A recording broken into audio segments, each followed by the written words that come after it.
He was 4 years old when he first saw the pyramid on television. It was a Sunday morning in late October, and his parents had left the History Channel playing in the background while they made breakfast. The program was a documentary about the construction of the Great Pyramid of Giza, filled with sweeping aerial shots and computer-generated reconstructions of ancient workers hauling massive limestone blocks across the desert. Noah was sitting on the living room floor, surrounded by wooden building blocks. He had been stacking them into towers and knocking them down the way 4-year-olds do. But when the image of the Great Pyramid filled the screen, he stopped. His small hands froze in mid-air. His eyes locked onto the television with an intensity that would have alarmed his parents if they had been watching. But they were not watching. They were in the kitchen, arguing about whether to make pancakes or eggs. They did not see their son rise slowly to his feet.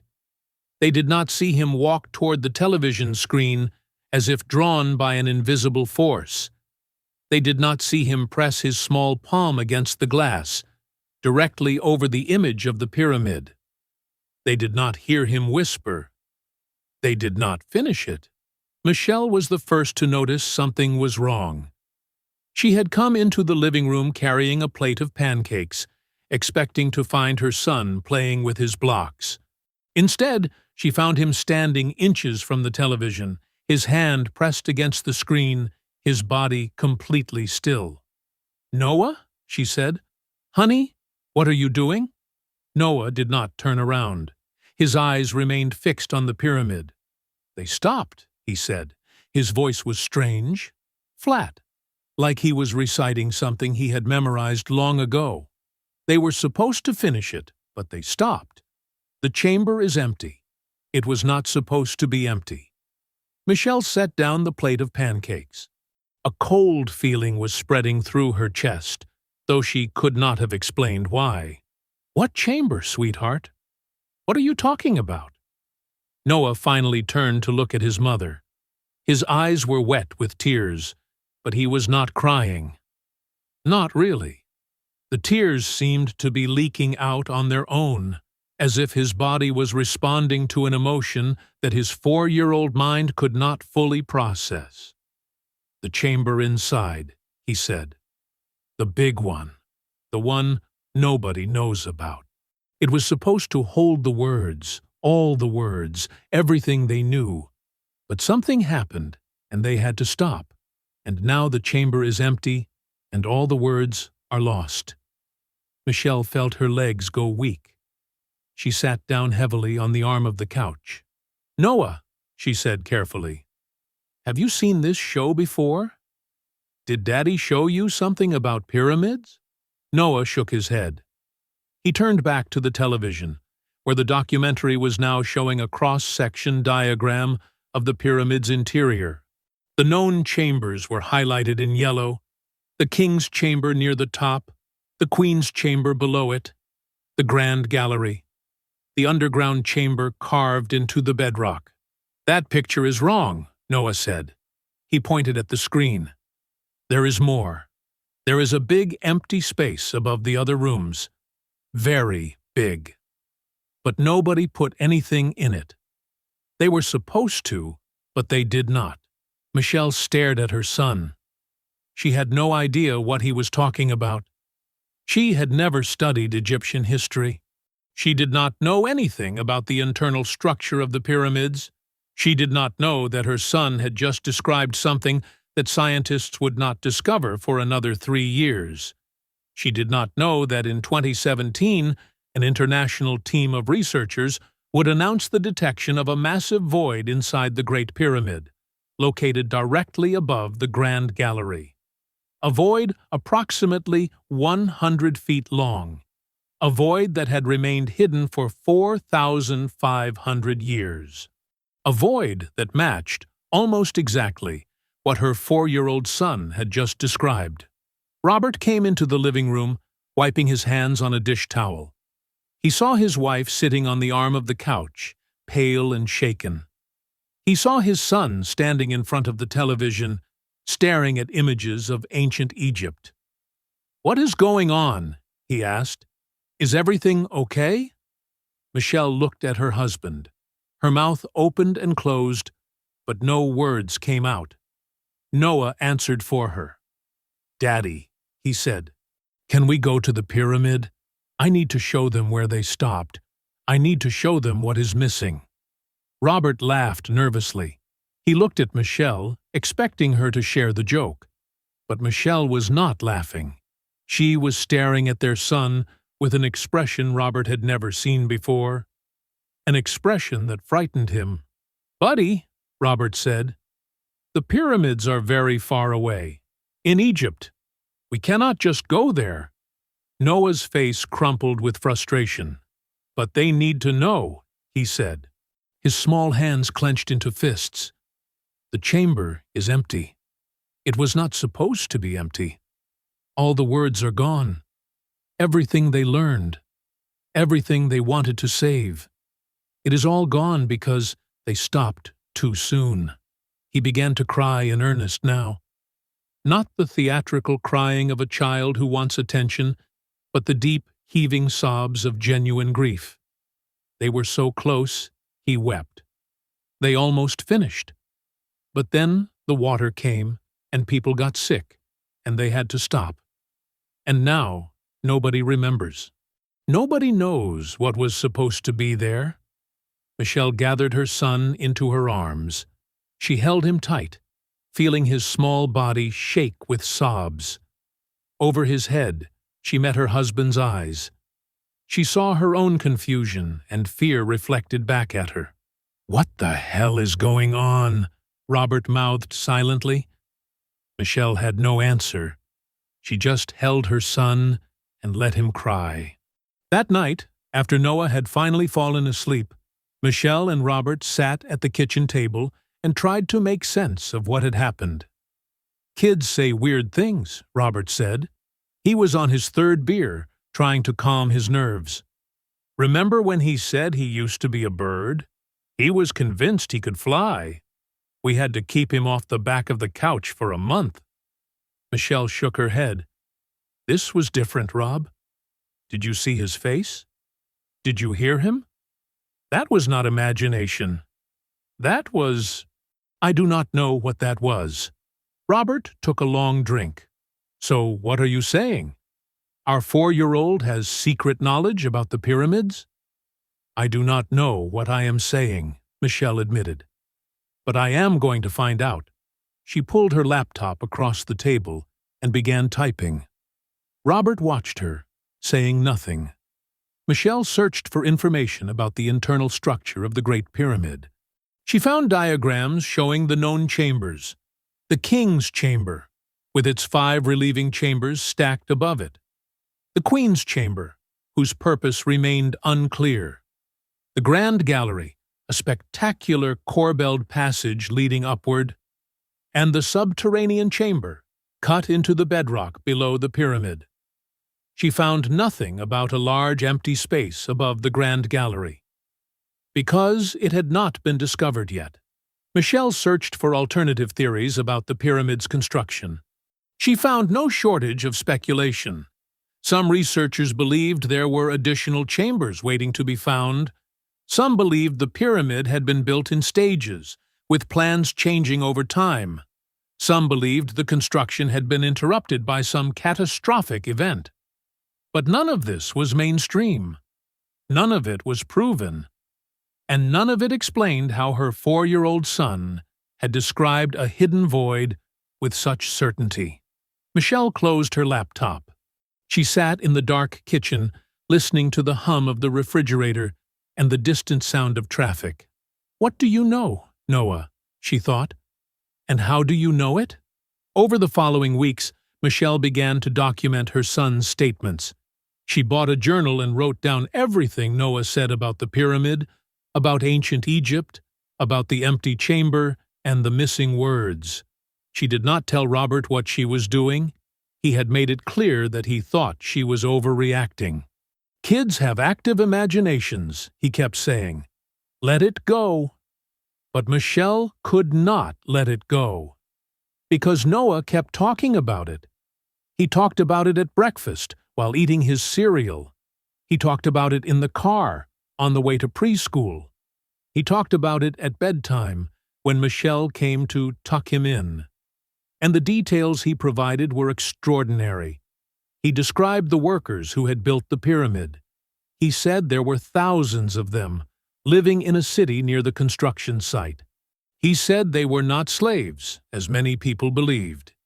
They were skilled craftsmen, honored to be part of the project. They were building something important, something that would last forever, something that would preserve knowledge for future generations. He described the plan for the pyramid. He said it was supposed to contain multiple chambers, each serving a different purpose. The lower chambers were for the body of the king. The upper chambers were for something else, something more important than any single person. He described what was supposed to be in the hidden chamber. He said it was meant to hold records, not treasure, not gold. Records. Writings that contained everything the ancient people had learned about the stars, about medicine, about mathematics, about the nature of existence itself. A library of knowledge, sealed away for eternity. And he described why the project was never completed. There was sickness, he said one night, lying in bed with his eyes closed. Many people got sick. They had to stop working. And then there was flooding. The river rose higher than anyone had ever seen. The city where the workers lived was damaged. People died. Michelle was writing frantically in her journal. "What happened then?" she asked softly. Noah's face tightened with something like grief. "The king died," he said, before they could finish. His son became king, but the son did not care about the project. He wanted to build his own pyramid. He said the chamber could stay empty. He said it did not matter. Noah opened his eyes. Tears were sliding down his cheeks. "But it did matter," he whispered. "It mattered more than anything, and now all the words are gone. All the knowledge. Lost. Because they stopped too soon." Michelle set down her pen. She reached out and smoothed her son's hair back from his forehead. "How do you know all this, Noah?" Noah looked at her with eyes that seemed far too old for his 4-year-old face. "Because I was there," he said simply. "I remember." Michelle did not sleep that night. Or the next. She spent hours online, searching for anything that might explain what was happening to her son. She found articles about past life memories in children.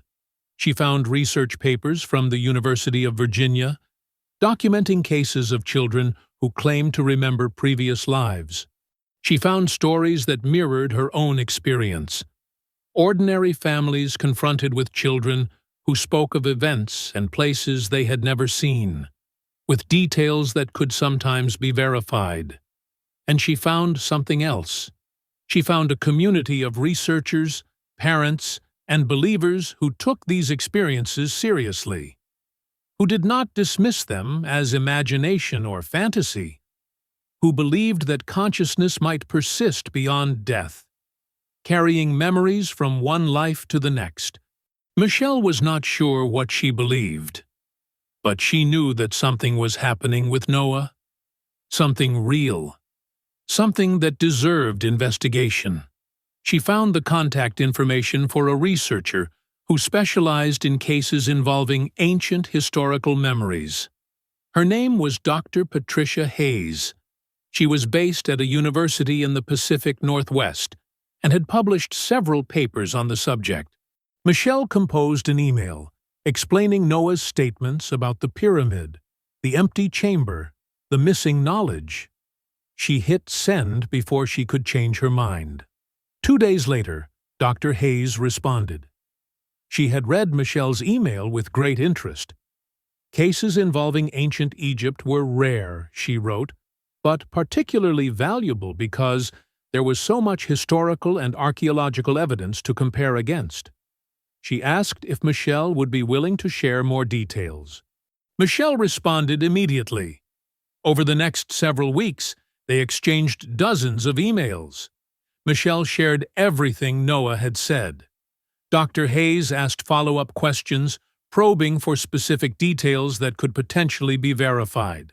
And then, in one of her emails, Dr. Hayes mentioned something that made Michelle's blood run cold. There have been recent surveys of the Great Pyramid using cosmic ray imaging, Dr. Hayes wrote. The technology is called muon tomography. It can detect voids and cavities inside solid structures. The results have not been officially published yet, but there are rumors in the archaeological community that the surveys have found something unexpected. Michelle stared at the screen. "What kind of something?" she typed back. Dr. Hayes's response came an hour later. "A large void," she wrote, "above the Grand Gallery, exactly where your son described it." Michelle felt the room spin around her. She gripped the edge of her desk, trying to steady herself. Her 4-year-old son had described a hidden chamber inside the Great Pyramid.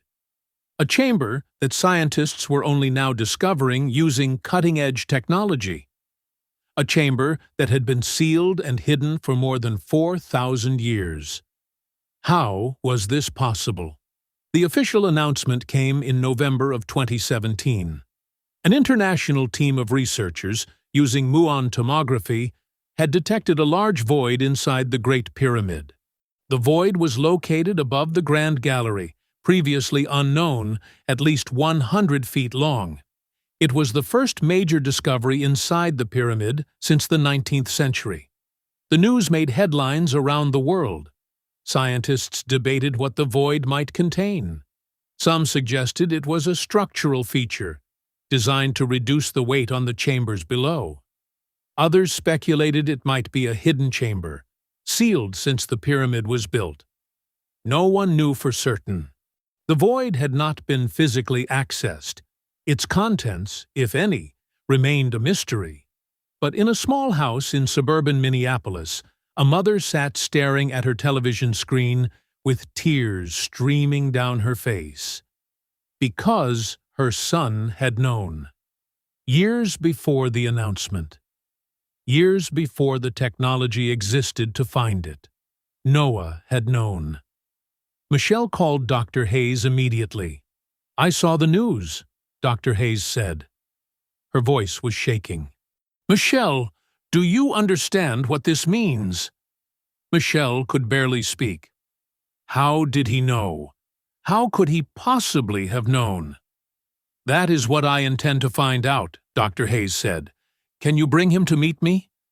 I need to interview him properly, record everything, document this before he gets any older." Michelle understood. She had read enough about past life memories to know that they typically faded as children grew older. Most children lost access to these memories by age 6 or 7. If Noah's knowledge was going to be preserved, it had to be done soon. She booked flights for the following weekend. Robert was not happy about the trip. He still believed Noah's statements were nothing more than an overactive imagination. He thought Michelle was wasting money chasing a fantasy. But Michelle was determined. And when Robert saw the fear and hope in his wife's eyes, he relented. "Fine," he said. "But I am coming with you. Someone has to be the voice of reason."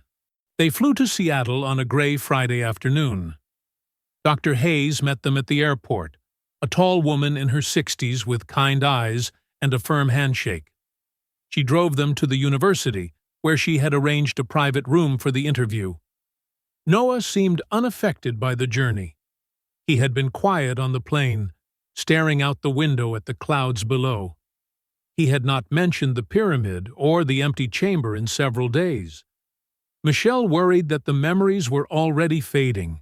But when Dr. Hayes led them into the interview room and spread out photographs of the Great Pyramid on the table, Noah's eyes lit up with recognition. "There it is," he said softly. He reached out and touched one of the photographs, a shot taken from the base of the pyramid, looking up at its massive limestone blocks. "I remember how big it was, standing at the bottom, looking up." It seemed like it went all the way to the sky. Dr. Hayes turned on her recording equipment. "Noah," she said gently, "can you tell me about the pyramid? What do you remember?" Noah climbed onto a chair and knelt on the seat so he could see the photographs better. His small fingers traced the outline of the structure. "I remember the noise," he said. "So many people. Hammers and chisels, people shouting. The sound of stone scraping against stone. It was loud every day, from when the sun came up until it went down." Dr. Hayes exchanged a glance with Michelle. "Were you one of the workers?" she asked. Noah shook his head. "I was not big enough to move the stones. I was a—" He paused, searching for the right word. "I kept track of things. Numbers. How many stones? How many workers? How much food?" Dr. Hayes leaned forward. "You were a record keeper?" Noah nodded. "That was my job. I was good with numbers. My father taught me. He worked on the big chamber, the one at the top." "You mean the king's chamber?" Noah frowned. "That is not what we called it. We called it the House of Becoming, because that is where the king would become something else. After he died, he would go there and become like the gods." Michelle was gripping Robert's hand so hard that her knuckles were white. Robert's skepticism was visibly crumbling. He had never seen his son speak like this, with such authority, such certainty. "Noah," Dr. Hayes said, "you told your mother about a chamber that was never finished, a big empty space inside the pyramid. Can you tell me more about that?" Noah's expression darkened. "That was supposed to be the most important part," he said. "More important than the king's chamber. More important than anything." "Why? What was it for?" Noah looked at Dr. Hayes with those impossibly old eyes. "The words," he said. "All the words. Everything the priests knew. Everything the teachers had given us. The knowledge of the stars. The knowledge of healing. The knowledge of numbers and shapes, and how the world works. It was all supposed to be there, carved into the stone, sealed away where time could not destroy it." He picked up one of the photographs and held it close to his face. "The chamber was ready," he continued. "We finished the space. It was big, bigger than any room anyone had ever made inside a mountain of stone. And we were supposed to start carving the words. I was going to help. I was going to check the numbers and make sure they were right." His voice caught. But then the sickness came. Dr. Hayes was writing rapidly in her notebook. "What kind of sickness?" Noah set down the photograph. He was trembling slightly. "People got hot. Very hot. And then they could not breathe. And then they died. So many people died. My father died." Tears were running down his cheeks now. "We could not keep working. There were not enough people. And then the river flooded and destroyed the village where we lived. And then the king died. He died before we could finish." Noah looked at the photograph of the pyramid with an expression of profound loss. His son did not care about the words, he said. He just wanted to seal up the pyramid and build his own. He said we should forget about the knowledge. He said it did not matter. He wiped his eyes with the back of his hand. "But it did matter," he whispered. "It was everything, and now it is gone. The chamber is empty. All the words we were going to carve, all the knowledge we were going to save, gone.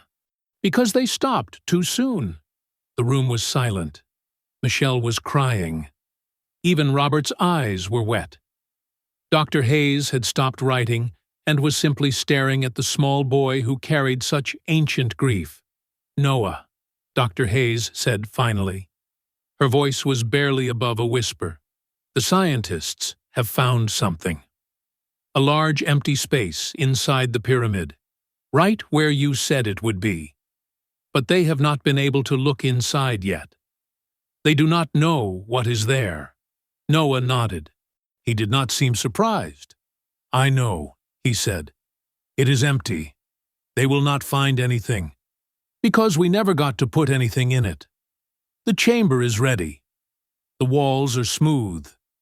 There are places where the words should be, but there are no words, just empty stone. He touched the photograph one more time. 4,000 years of empty stone, he said, waiting for words that will never come. After the interview, Dr. Hayes sat with Michelle and Robert in her office. Noah was in the next room, playing with some toys she kept for child visitors. I have been doing this research for 30 years, Dr. Hayes said. She looked shaken, in a way that Michelle had never seen in their email exchanges. I have documented hundreds of cases. Children who remember past lives. Children who describe events and places they could not possibly know. She shook her head slowly. But I have never encountered anything like this, she said. The specificity, the historical accuracy, the way his statements align with discoveries that had not even been made when he first started talking about this. Robert leaned forward. So what do you think is happening? Do you think he actually... He trailed off, unable to finish the sentence. Do I think he actually lived in ancient Egypt? Dr. Hayes said. Do I think he actually worked on the construction of the Great Pyramid? Do I think his memories are genuine? She was quiet for a long moment. I do not know what I think, she finally admitted. The evidence suggests something extraordinary is happening. Your son described a hidden void inside the pyramid years before it was discovered. He described details about the construction process that align with current archaeological understanding. He described a plague and a flood disrupting the work, which matches what we know about the instability of the late Old Kingdom. She spread her hands. Either he has access to information that he could not possibly have obtained through normal means, or he is somehow fabricating an elaborate story that happens to align with scientific discoveries and historical evidence. The second option seems far less likely than the first. Michelle felt vindicated and terrified at the same time. What happens now? She asked. Dr. Hayes thought for a moment. I would like to continue documenting Noah's statements, she said, as much as possible before the memories fade. I would also like to connect you with some colleagues who specialize in different aspects of this research. Egyptologists who can verify or challenge the historical details. Physicists who are involved in the muon tomography project. Perhaps even someone who could arrange access to the pyramid itself. Robert's eyebrows shot up. You want to take our 4-year-old to Egypt? Dr. Hayes smiled slightly. Not tomorrow. But eventually, if the research warrants it, yes. Sometimes bringing a child to the location of their claimed memories can trigger additional recall. It can also provide opportunities for verification that would otherwise be impossible. She looked at both of them seriously. I want to be clear about something, she said. I am not promising answers. I am not claiming that past lives are real, or that your son's memories are genuine. What I am saying is that something unusual is happening here, and it deserves serious investigation. If there is even a small chance that Noah knows something about that hidden chamber, something that could help us understand what it was meant for, we owe it to ourselves and to history to find out. Michelle nodded. She looked at Robert, expecting resistance. But her husband's expression had changed. The skepticism was gone, replaced by something like wonder. Okay, Robert said slowly. Let us find out. The investigation continued for 3 years. Dr. Hayes recorded dozens of hours of interviews with Noah. She brought in experts from multiple fields to analyze his statements. She documented everything, building a case file that grew thicker with each passing month. And slowly, piece by piece, verification began to emerge. An Egyptologist confirmed that Noah's description of the worker village aligned with archaeological evidence from sites near Giza. The workers had indeed been skilled craftsmen, not slaves, living in organized communities with bakeries and breweries and medical facilities. A historian noted that Noah's account of a plague disrupting construction was consistent with evidence of disease outbreaks during the late Old Kingdom. Some scholars believed that a series of epidemics had contributed to the collapse of centralized authority during this period. A geologist confirmed that Noah's description of flooding matched evidence of unusually high Nile floods during certain periods of ancient Egyptian history. These floods could have been devastating to communities built near the river. And then there was the matter of the empty chamber itself. The scientists who had discovered the void using muon tomography continued their analysis. They confirmed that the space was large, at least 100 feet long.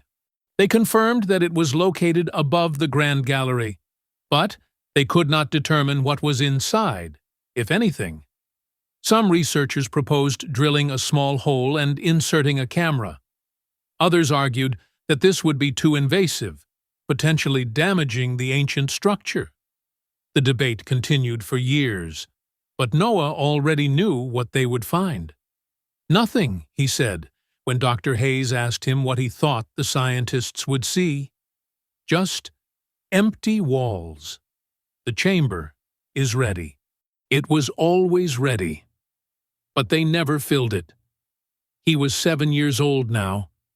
His memories were fading, just as Dr. Hayes had predicted. He no longer spoke spontaneously about the pyramid. He no longer cried about the lost knowledge. When Michelle showed him his old drawings, diagrams of chambers and passages that no 7-year-old should have been able to create, he looked at them with confusion. "Did I really draw these?" he asked. "I do not remember." It was like watching a door slowly close. The connection to that ancient life was severing, one strand at a time, as Noah's brain developed and rewired itself for the demands of the present. But before the door closed entirely, there was one more revelation. It happened on Noah's 8th birthday. Michelle had organized a small party with family and friends. Noah had been excited about the cake and the presents, behaving like any other 8-year-old. The past life memories seemed entirely forgotten. But later that night, after the guests had left and the wrapping paper had been thrown away, Noah came to his mother with a strange expression on his face. "Mom," he said, "I dreamed about the pyramid again." Michelle felt her heart skip. It had been months since Noah had mentioned anything about his memories. "What did you dream?" Noah sat down next to her on the couch.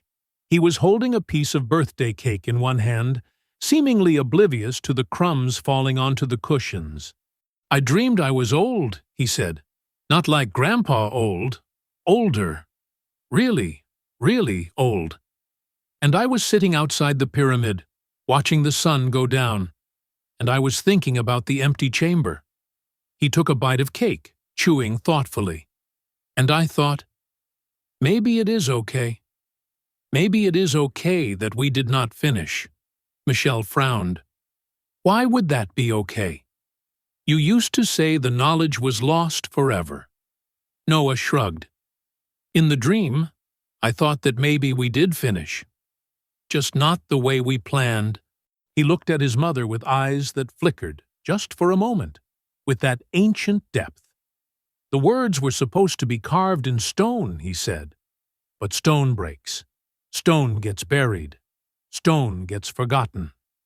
Maybe the words were supposed to be somewhere else. Somewhere they could not be destroyed." "Where?" Noah touched his chest, just above his heart. "In here," he said. "Not in one person. In lots of people. Passed down from parents to children, from teachers to students, from one life to the next. The knowledge is not lost, Mom. It is just scattered. And someday, when people are ready, they will start putting the pieces back together. He finished his cake and wiped his mouth with the back of his hand. That is what I dreamed, he said. Then he wandered off to play with his birthday presents, leaving Michelle sitting alone on the couch, trying to process what she had just heard. She never told Dr. Hayes about that final dream. It seemed too personal, too sacred, like a message meant only for her. But she thought about it often in the years that followed.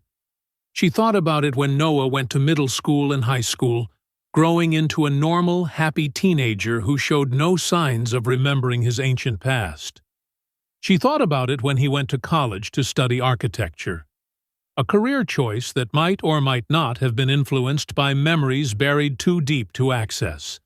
She thought about it when the scientific community continued to debate the purpose of the void inside the pyramid, arguing about whether it was a structural feature or a hidden chamber, never guessing that a child in Minnesota had known the answer all along. And she thought about it whenever she saw news about ancient Egypt, about new discoveries and old mysteries, about the endless human drive to understand where we came from and what our ancestors knew. The chamber was empty. The knowledge was never carved into those waiting walls. 4,000 years of smooth stone, sealed in darkness, holding nothing but possibility. But maybe Noah was right. Maybe the knowledge had survived anyway, passed down through generations in ways that could not be measured or proved. In stories told around fires, in skills handed from master to apprentice, in dreams that felt more like memories. And maybe, just maybe, some of that knowledge was surfacing again. In children who remembered impossible things, in scientists who discovered hidden spaces, in seekers who refused to accept that the past was truly past. The chamber was empty, but the searching had only just begun. 20 years later, an international team of researchers finally succeeded in inserting a small camera into the void above the Grand Gallery. The operation was delicate, requiring years of negotiation with the Egyptian government and the development of new minimally invasive technology. The world watched as the first images emerged from inside the hidden chamber. The space was vast, far larger than the initial muon scans had suggested. The walls were smooth limestone, precisely cut, clearly prepared for some purpose that had never been fulfilled. And the chamber was empty. No treasures, no artifacts, no mummies, no inscriptions. Nothing but 4,500 years of darkness and silence. The scientific community was baffled. Why would the ancient Egyptians have constructed such an enormous space inside the pyramid, only to leave it vacant? What had they intended to put there? And why had they stopped? The debates continued for years. Theories multiplied. Books were written. Documentaries were produced. But in Chicago, a 30-year-old architect named Noah Mitchell watched the news coverage with a strange ache in his chest. He did not remember his childhood statements about the pyramid. He did not remember telling his mother about the empty chamber, the lost knowledge, the plague that had stopped the work. He did not remember any of it. But when he saw those images of smooth, empty walls, he felt tears running down his cheeks. And he did not know why.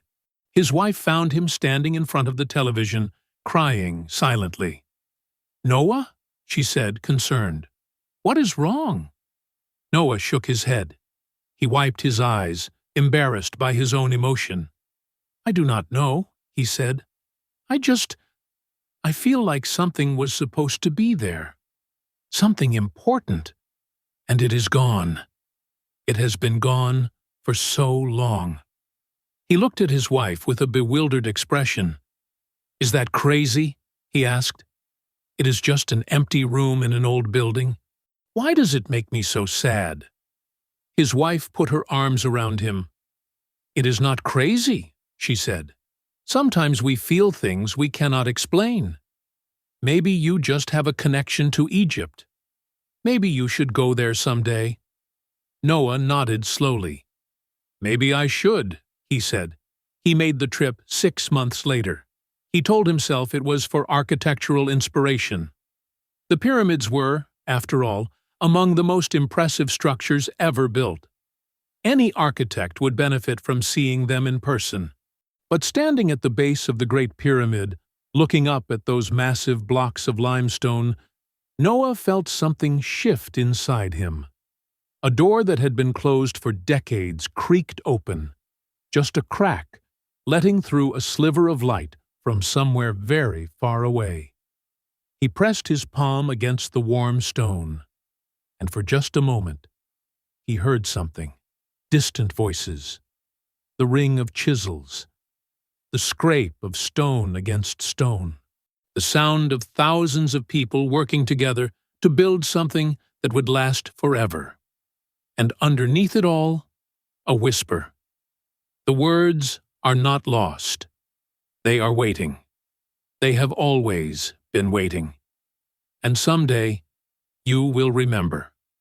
Noah pulled his hand back from the stone. The sounds faded. The moment passed. He stood there for a long time, watching the sun set behind the pyramid, painting the ancient stones in shades of gold and amber. He did not know what he had experienced. He did not know what it meant, but he knew, with a certainty that came from somewhere deeper than logic, that he would be back.